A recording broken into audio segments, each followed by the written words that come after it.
If you want some easy free starts, this attack strategy could be just right for you. There's not much which can go wrong, and yet it absolutely tears bases apart. In this video I'll show you what you need to look out for and how to master this attack strategy. This is the exact army you are going to be using, and it works on every single base. You don't need to change the army. This is a very universal army you can use on any base in a clan war, or for example also in Legends League. You have 5 healers and 10 throwers, and then just a lot of support troops which are perfectly suited for every single base. And then in the clan castle we are going to use 2 root riders with the siege barracks and 3 super barbarians, and what those root riders can do, that's exactly what you will see in a bit. But very important, we now come to the hero equipments, and the hero equipments are what makes it attack strategy so incredibly strong. So with the Barbarian King, very standard, we are going to use the Spiky Ball together with the Earthquake Boots. Very strong combination, can get a lot of value on many bases. On the Archer Queen it's going to be the Magic Mirror with the Healer Puppet. On the Grand Warden, a little bit obscure, we are going to use 2 passive equipments with the Rage Gem as well as the Life Gem. And on the Royal Champion, the best combination for this attack strategy would of course be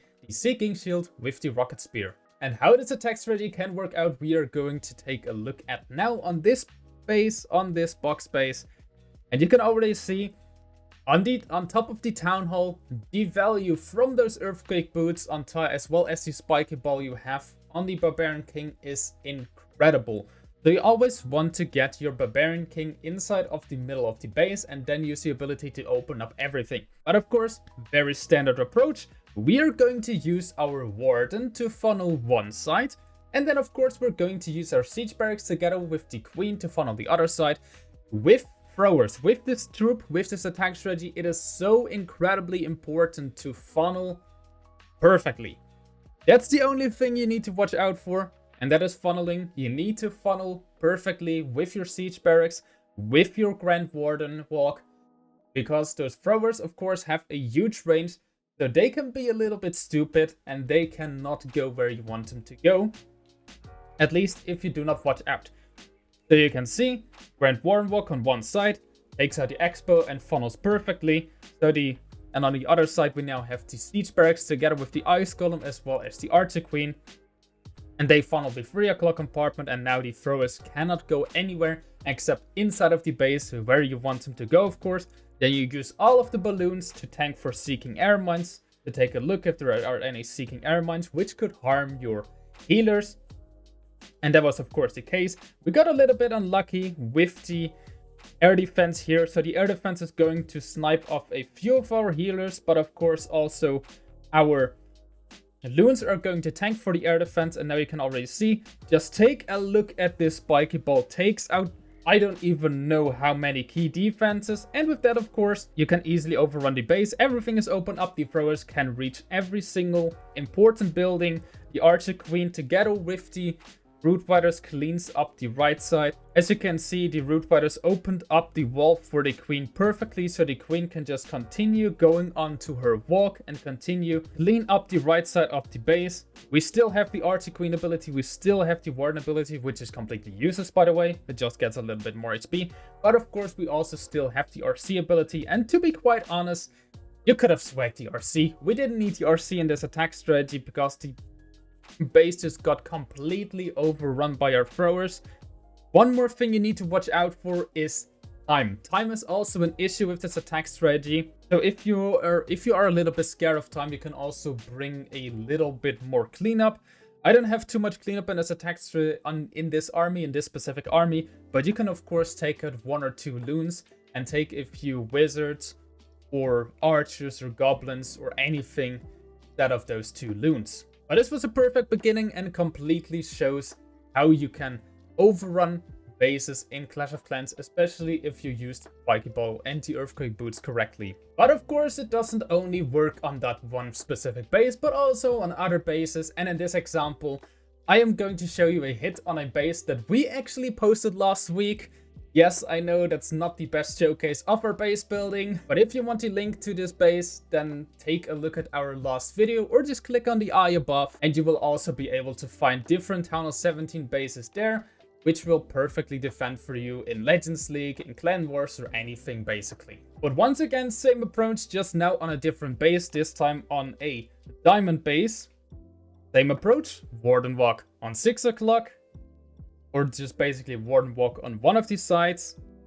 Then we're going to do the funneling with the Archer Queen, with the Siege Barracks on the other side. And then we're going to go in with the throwers, with the main attack, with the Barbarian King into the center of the base. That perfectly works out.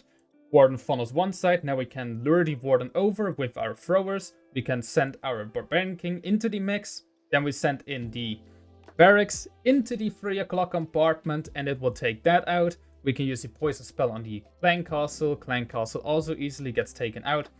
And now we need to watch out a little bit, because that monolith is going to do a lot of damage on our Barbarian King, and we want to use the Barbarian King ability in the center of the base, so we need to freeze the monolith. And with that, we can use the Barbarian King ability into the middle of the base. Of course, when it comes to opening up walls, it didn't get too much value this time, but the main thing is just that the Spike Ball together with the Earthquake Boots also takes out buildings in the core of the base, which was the monolith in this case, and that is of course also very nice value if the throwers don't have to take care of that themselves.